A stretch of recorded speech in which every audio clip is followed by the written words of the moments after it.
In this video, I'm gonna be showing you how to stop WhatsApp from automatically saving photos and videos. Go to your WhatsApp and to stop automatic photo and video saving for a specific contact, just go to the contact, tap on the contact name.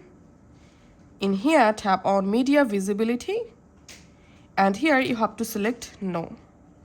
Tap on OK.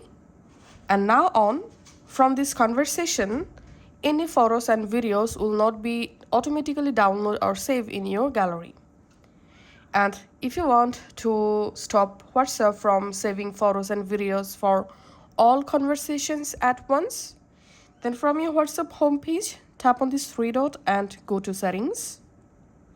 In WhatsApp settings, you have to scroll down and tap on chats. In here, tap on media visibility and just disable media visibility. And that's how you can actually stop WhatsApp from automatically saving photos and videos.